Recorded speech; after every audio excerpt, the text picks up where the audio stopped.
అప్పట్లా cabinet meeting అంటే ఎట్లుండే? పొద్దున్న జామ్ల 4 గంటలకో 5 గంటలకో ప్రగతి భవన్ కొద్దురు మంత్రులు. ఇక సీఎం సార్ వచ్చినాక కూసోని మాట్లాడుకునేది. లోపట ఏం మాట్లాడింది, ఏం నిర్ణయాలు చేసింది గింత కూడా బయటికి తెలియకపోతుండే.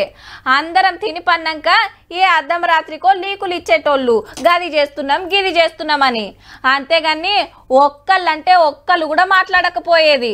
కానీ అలా సచివాలయంలో క్యాబినెట్ మీటింగ్ అయితే నలుగురు మంత్రులు మైక్ల ముంగట్టుకొచ్చి మొత్తం చెప్పిండ్రబ్బా.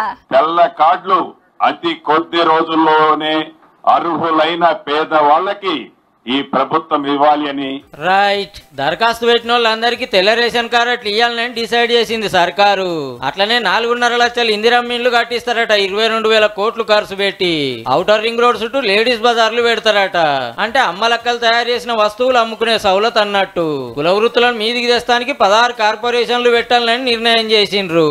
ముదిరాజ్ కార్పొరేషన్, యాదవ కుర్మ corporation, Munnuru Kapu corporation, Padmashali corporation, Perika పుడిగిరి క్షత్రియ కార్పొరేషన్, లింగాయత్ బలిజ కార్పొరేషన్, మేడ కార్పొరేషన్, గంగపుత్ర కార్పొరేషన్. అంతేకాదు పెద్ద కులాల కార్పొరేషన్లు సుత రాబోతున్నాయి. రెడ్డిల కోసం కూడా ఒక రెడ్డి కార్పొరేషన్ ఏర్పాటు చేయడంతో పాటుగా ఆ ఈపీసీలకు సంబంధించిన వైశ్య కార్పొరేషన్ కూడా ఈ రోజు కేబినెట్ ఆమోదం చెప్పింది. కాళేశ్వరం ప్రాజెక్టు మీద రిటైర్డ్ జడ్జి తోటి ఎంక్వైరీ కమిటీ వేసిండ్రు. 100 రోజుల్లో రిపోర్ట్ ఇస్తారట. అట్లనే యాదాద్రి భద్రాద్రి పవర్ ప్లాంట్లలో అవినీతి జరిగిందని కరెంట్ అగ్రిమెంట్ల మీద కూడా రిటైర్డ్ జడ్జి తోటి విచారణ చేయాలని నిర్ణయం చేసింది కేబినెట్.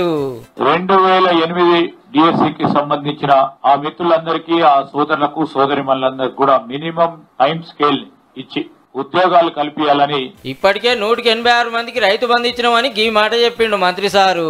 రాబోయే 2 రోజుల్లో 93% పైగా రైతు బంధువుని ఇచ్చే కార్యక్రమాన్ని ఇవ్వాలని కోదండరాం సార్, అమీర్ అలీ ఖాన్ సార్లను ఎమ్మెల్సీలు చేయాలని మళ్ళోపారి తీర్మానం చేసిండ్రు.